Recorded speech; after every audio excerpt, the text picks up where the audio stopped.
नमस्कार दोस्तों, कैसे हैं आप लोग। उम्मीद है आप सभी अच्छे होंगे। राजनीतिक तौर पर बिहार में माहौल बन गया है। राहुल गांधी हो, तेजस्वी यादव हो, पप्पू यादव, ये सब सड़कों पर आ गए हैं और वजह है चुनाव आयोग। चुनाव आयोग ने वोटर लिस्ट में रिवीजन के नाम पर जो मनमानी करनी चाहिए उसके खिलाफ अब विपक्ष सड़कों पर आ चुका है।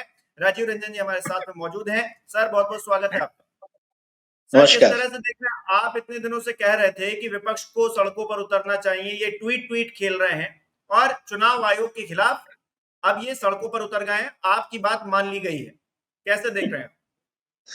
नहीं, बहुत अच्छा और बहुत ही पॉजिटिव डेवलपमेंट है। देखिए, राजनीतिक पार्टियां जो हैं यही लोकतंत्र को जीवित रखती हैं।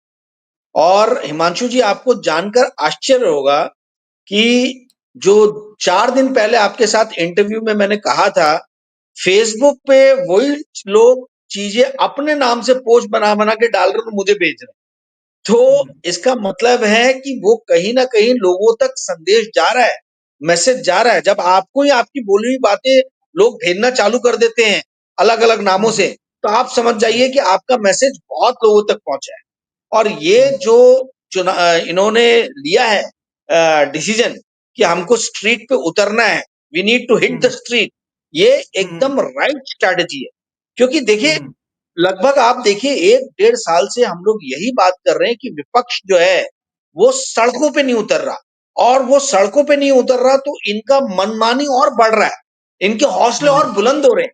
इनको ये समझ में आ रहा है कि भाई हम कुछ भी कर देंगे।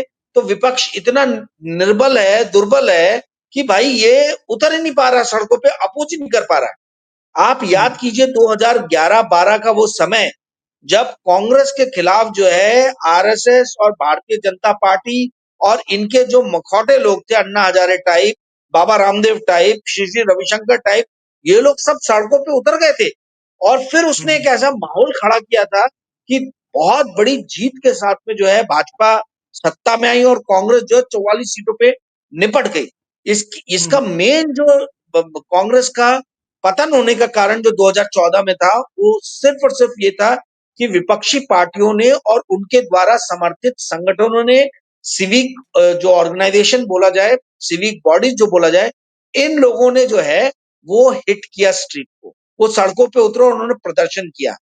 आज का हम्म, दिन स्वर्णिम अक्षरों में लिखा जाएगा। आज का दिन याद रखा जाएगा कि विपक्ष जो है वो एकजुट होकर, संगठित होकर किस तरीके से लड़ सकता है। और विपक्ष में हम्म, आज भी दम है कि वो स्ट्रीट को हिट कर सकता है। या आज का हम्म, दिन जो है ऐतिहासिक पन्नों में इस दिन को याद रखा जाएगा, क्योंकि बहुत दिनों के बाद ऐसा हुआ है कि कोई हम्म, राजनीतिक विषय को लेके जो है कांग्रेस, हम्म, आरजेडी और दूसरे दल जो हैं और बड़े बड़े नेता, इन्होंने ये सड़कों पे उतरे हैं। इसके पहले और हम्म, एक बार उतरे थे जब सोनिया गांधी, राहुल गांधी की गिरफ्तारी का ऐसा माहौल बन रहा था, परंतु वो इशू सिर्फ कांग्रेस रिस्ट्रिक्टेड था। ये इशू जो है, ये इशू ब्रॉडर डेमोक्रेसी के लिए चैलेंज प्रेजेंट करता है।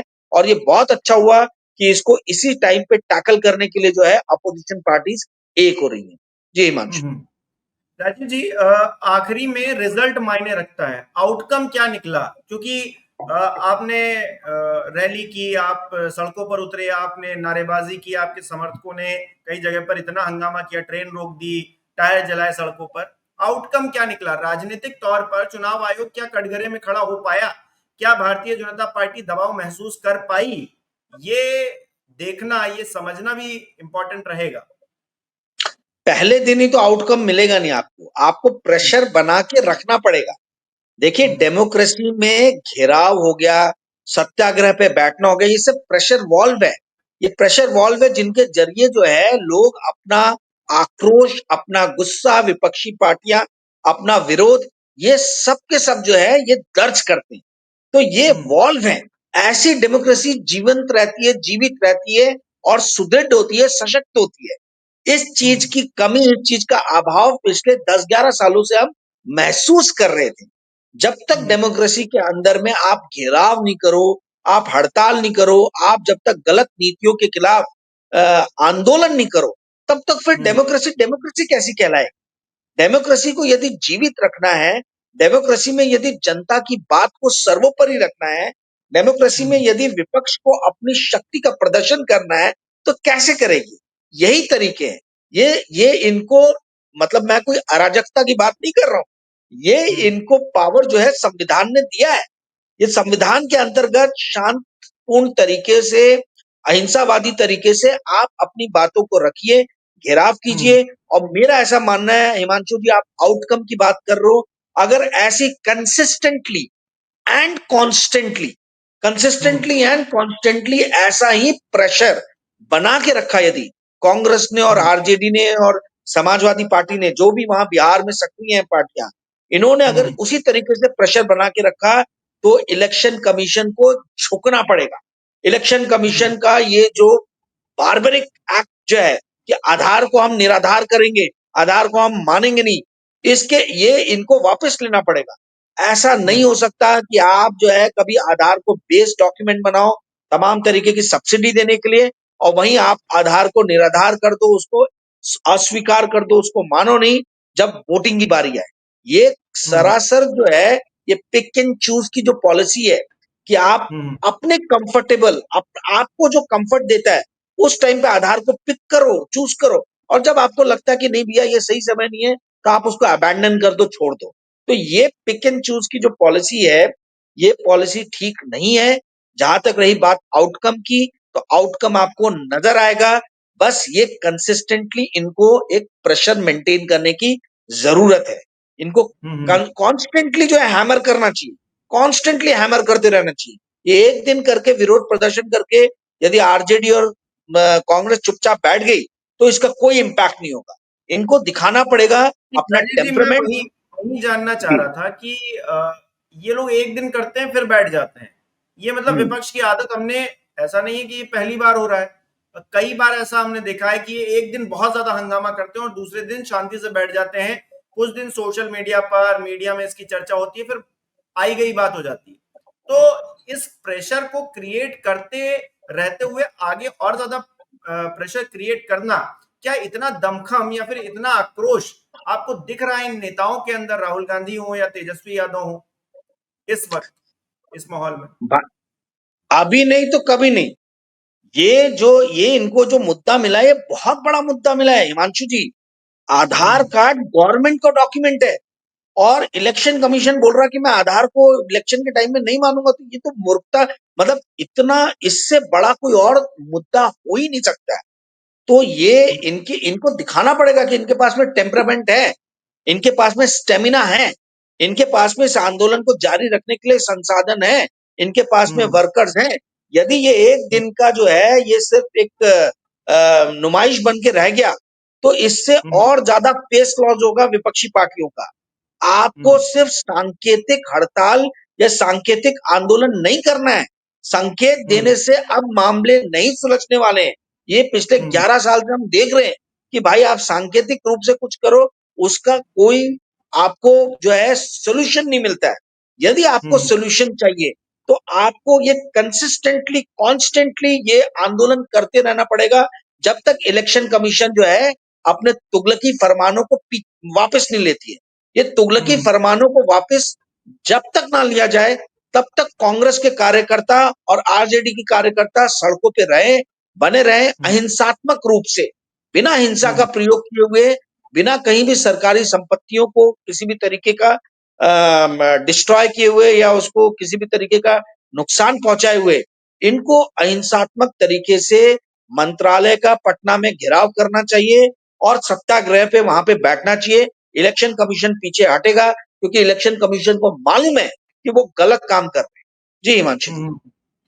अच्छा, एक वीडियो वायरल हो रहा है जिसमें पप्पू यादव को और कन्हैया कुमार को, दोनों को मान लीजिए, कन्हैया कुमार तो चढ़े थे उस ट्रक पे जिसपे राहुल गांधी थे, तेजस्वी यादव थे, उनको नीचे उतार दिया गया और पप्पू यादव को उस ट्रक पे सवार होने नहीं दिया गया। सवाल ये है कि इंडिया गठबंधन क्या एकजुट है, या फिर जो बड़े बड़े चेहरे हैं वही सब अपना पूरा क्रीम क्रीम ले जाना चाहते हैं कि देखिए विपक्ष की ताकत हम हैं और हम ये मुद्दे उठा रहे हैं, हमको वोट दीजिए, बाकी लोगों को स्पेस ही नहीं देंगे?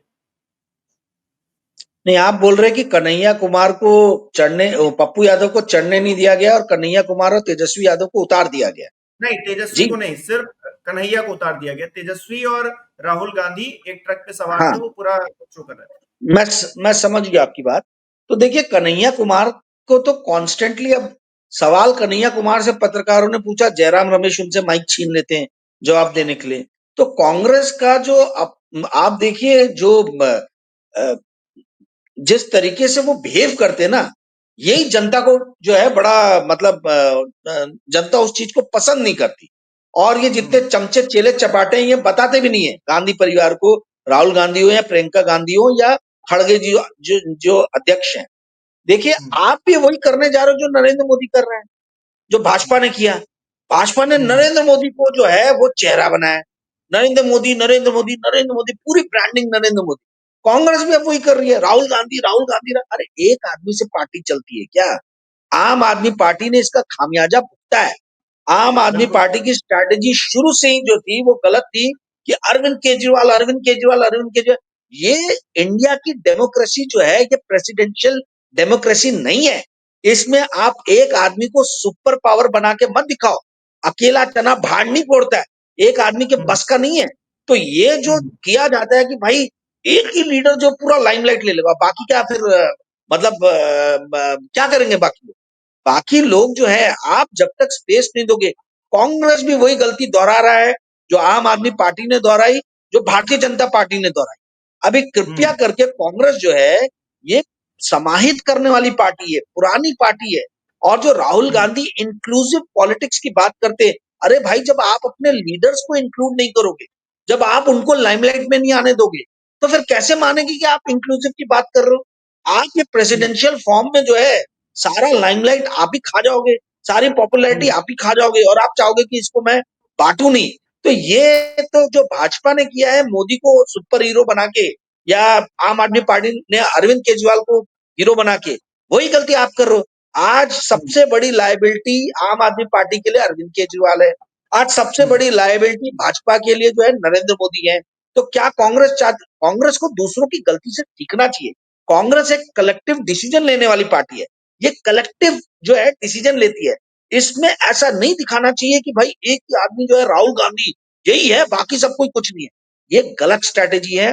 ये हो गया, आज हो गया, दोबारा इनको ये चीज नहीं करना चाहिए। अपने हम्म। पैरों पे कुल्हाड़ी मारने का यदि शौक नहीं है तो आप कृपया करके जो है ये कार्यक्रम दोबारा इस तरीके से ना करें कि अपने उभरते हुए लीडर्स को या स्टैब्लिश लीडर जो पप्पू यादव हो गए, कन्हैया हो गए, इनको आप लाइमलाइट ना लेने दो। ये बहुत गलत सिग्नल देता है एटलीस्ट मेरे जैसे लोगों को।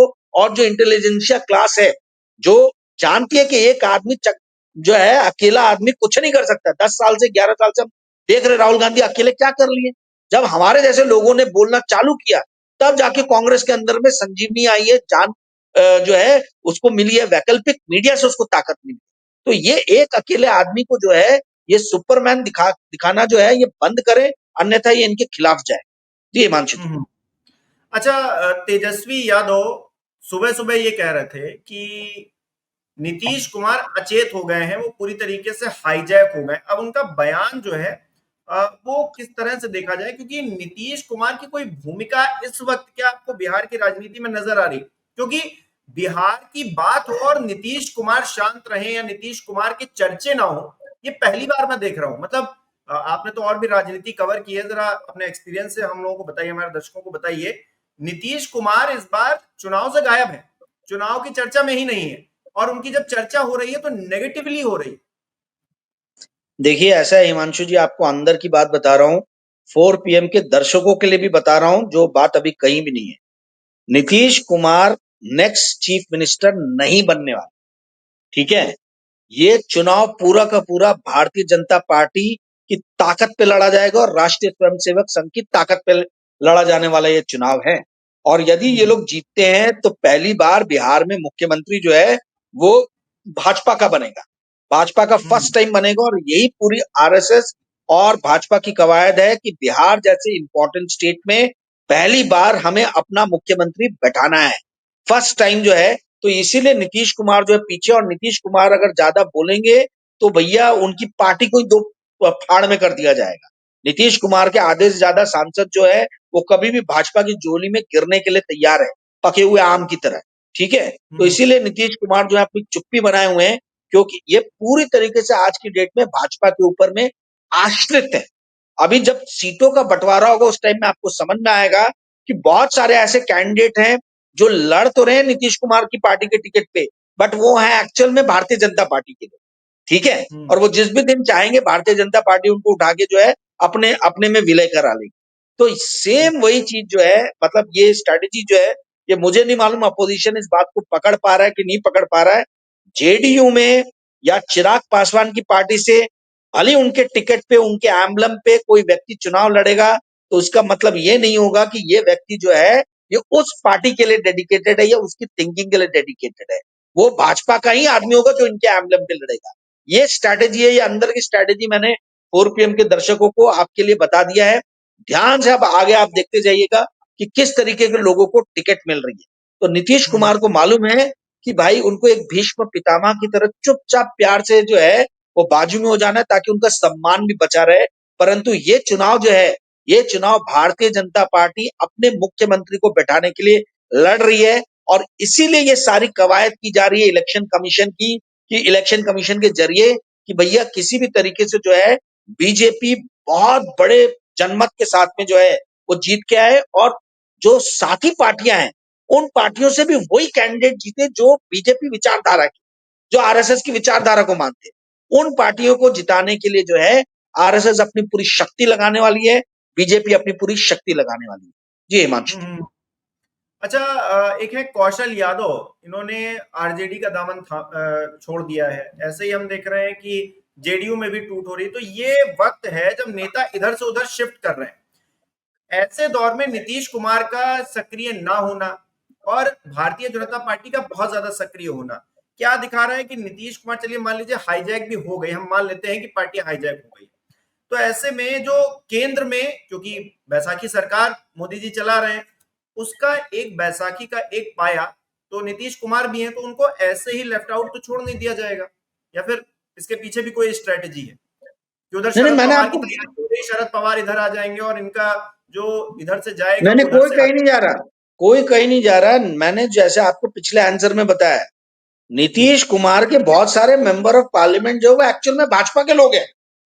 वो है सिर्फ जेडीयू की टिकट पे, जेडीयू की हम्म। टिकट से जीते हैं, बट उनका मन और दिल, दिल और मन हम्म। से जो है, मतलब दिल और दिमाग से जो है वो भाजपा के हम्म। साथ में है। और वो किसी हम्म। भी टाइम जो है, मतलब अगर उनको लगेगा कि भाई गड़बड़ कुछ हो रहा है, तो वो कभी भी आ जाएंगे। 2/3, 2/3 आपको चाहिए सांसद, है ना, तो वो हम्म। 2/3 सांसद कंफर्टेबली बीजेपी के साथ में है। इसीलिए नीतीश कुमार चाह के भी बहुत कुछ कर नहीं सकते। नीतीश कुमार के हाथ में अब पावर नहीं है, उनके हाथ से निकल चुकी है, पार्टी निकल चुकी है। जिस दिन उन्होंने इंडिया गठबंधन का साथ छोड़ा था, उसी दिन हम्म। उनकी पार्टी जो है उनके हाथ से निकल गई। ये हम्म। उन्होंने अपने जीवन का सबसे घातक, सबसे ज्यादा डेंजरस और सबसे ज्यादा अपने पैर पे कुल्हाड़ी मारने वाला जो है डिसीजन लिया था, जिस दिन उन्होंने इंडिया गठबंधन को धोखा देके वो एनडीए के साथ चले। That was the hmm. Biggest blunder Nitish Kumar did. और उनकी हम्म। पार्टी जो है पूरी तरीके से जो है, अब आप समझ लीजिए कि भाजपा के कमान में है। नीतीश हम्म। कुमार के लोग सीधा सीधा अमित शाह से डायरेक्शन लेते हैं, सीधा सीधा भाजपा के कमान में, भाजपा के कंट्रोल में। तो इसलिए हम्म। आप ये मन से, दिमाग से निकाल दीजिए कि नीतीश कुमार अपने सारे सांसदों पे कंट्रोल रखे हुए हैं, और वो सत्ता कभी भी हाथ खींच सकते हैं। वो हाथ खींच भी ले, उनके सांसद जाएंगे क्या उस विचार के साथ में, ये एक बहुत बड़ा सवाल। जी मंशु। हम्म। अच्छा, एनडीए में हम देख रहे हैं चिराग पासवान भी अलग हो गए हैं। वो कह रहे हैं कि हम 243 यानी पूरी की पूरी सीटों पर अकेले चुनाव लड़ेंगे। और इस बीच जेडीयू भी जिस तरह से हाईजैक हो गई है, नीतीश कुमार किसी काम के नहीं रहे, तो एनडीए खेमा जिस तरह से बिखर रहा है, इसका कोई नुकसान आपको दिख रहा है? क्योंकि भारतीय जनता पार्टी अगर प्लान करिए हम अकेले लड़ेंगे, हम अकेले ही सिलेक्शन में क्लीन स्वीप कर देंगे, तो उस हिसाब से आपको लग रहा है क्या कि बीजेपी तैयार है? क्योंकि कोई चेहरा तो है नहीं भारतीय जनता पार्टी के पास में बिहार के अंदर। अब इस स्थिति में वो कह रही है कि हम अकेले चुनाव लड़ेंगे, तो क्या मोदी जी का मैजिक ही काम करेगा या कुछ और भी है? देखिए, भजनलाल शर्मा कोई चेहरा थे क्या राजस्थान के लिए, या हम्म। मोहन यादव कोई चेहरा थे क्या एमपी के लिए? ये लोग बने ना हम्म। सीएम। तो लेकिन वहां पे सब था मोदी, ना, वसुंधरा जी थी, या फिर उधर शिवराज जी थे, तो उनके दम यहाँ पे तो इलेक्शन यहाँ तो कोई, यहाँ तो कोई बेस ही नहीं है ना, यहाँ तो कोई बेस भाई। ही नहीं, यहाँ तो और आसान है यस मैन को बैठाना। भाई गुजरात लॉबी को चाहिए यस मैन, गुजरात के जो हम्म, बिजनेसमैन हैं इनको चाहिए यस मैन, जो हम्म, जो जो ऊपर से सेंटर से अमित शाह के ऑफिस से फोन पे जो ऑर्डर आए उसके ऊपर में यस सर करके फाइल साइन हो जाए, बस। हम्म, इसके अलावा और कुछ नहीं चाहिए। तो हम्म, ये कहना कि भैया बिहार में कोई चेहरा नहीं है, चेहरा नहीं है, चेहरा, अरे इनके कितने सीएम चेहरे हैं आप मुझे ये बताइए ना। ये जितने अलग अलग राज्यों में इन्होंने सीएम बना के रखे हैं, इसमें से कौन सा ऐसा जनप्रिय नेता है कि जो लाखों की भीड़ खड़ी कर दे और मतलब वो बोलना शुरू करे तो भाई मतलब लोग मंत्र मुग्ध होकर सुनते रहे। ये सारे हम्म, लीडर तो बैठाए गए हुए लीडर हैं। ये हम्म, झारखंड में इन्होंने सीएम बनाया तो कहां गए सीएम? अर्जुन मुंडा को हटाया, बाजू में करके एक सीएम लेके आए थे, वो सीएम आज कहां है? गुजरात में इन्होंने इतने सीएम बदले, आज कौन सीएम है? आप 90% जो जर्नलिस्ट पॉलिटिक्स कवर करते तो उनको पूछ ले तो वो नाम नहीं बता पाए। तो ये हालत है। इनको इनको कोई जनता का नेता नहीं चाहिए, जनता का एक ही लीडर है, सबका बाप एक, सबका मालिक एक। ठीक है, हम्म, भारतीय जनता पार्टी में वही है, सबका मालिक एक, Narendra Modi, that's it, full stop. उसके बाद में हम्म, कोई इफ नहीं, कोई बट नहीं। ठीक है, तो ये यहाँ पे आप इस बात को भूल जाइए कि जनता का चेहरा नहीं है, जनता का चेहरा नहीं है, और जनता का चेहरा इनको चाहिए भी। ऊपर से जो सेंट्रल से जो कमांड आएगा वो स्टेट को एग्जीक्यूट करना है। जो डिसेंट्रलाइजेशन ऑफ पावर की बात कांग्रेस करती थी, या जो डिसेंट्रलाइजेशन ऑफ पावर हमने देखा कंसिस्टेंटली इंडियन डेमोक्रेसी में, धीरे धीरे सेंट्रलाइजेशन से हम डिसेंट्रलाइजेशन की तरफ बढ़े, केंद्रीकरण से विकेंद्रीकरण की तरफ बढ़े, वो वापस सब रिवर्स प्रोसेस हो रहा है। और इस पे कोई राजनीतिक जो एनालिस्ट है, पॉलिटिकल एनालिस्ट, ना बोल रहा है ना लिख रहा है। अभी आज मैं बोल रहा हूं तो अभी आपको 50 लोग बोलते हुए बाद में नजर आएंगे। पर ये जो सेंट्रलाइजेशन से डिसेंट्रलाइजेशन हुआ और वापस रिवर्स प्रोसेस हो रहा है, डिसेंट्रलाइजेशन से सेंट्रलाइजेशन, ये बहुत घातक है इंडियन डेमोक्रेसी के लिए। हर जगह हम्म, पे यस मैन लगे हैं। नायब सिंह सैनी कौन से जनता के लीडर थे भाई साहब? कौन से जनता के लीडर थे नायब सिंह सैनी के? उनको बीच उसमें, या उनके पहले जो हरियाणा के सीएम थे, ये खट्टर कोई साहब। भी जनता का लीडर, हाँ, कोई भी हम्म, जनता का लीडर नहीं है। ये मनोनीत किए गए लीडर्स हैं, मनोनीत करके किए गए हैं ताकि सेंटर का जो पावर है वो स्टेट पे बना रहे। सबका मालिक एक है भारतीय जनता पार्टी, और वो है नरेंद्र मोदी। और यही चीज जो है वो काफी सारे लोगों को खट रही है, भारतीय जनता पार्टी के अंदर भी और आरएसएस के भी अंदर में।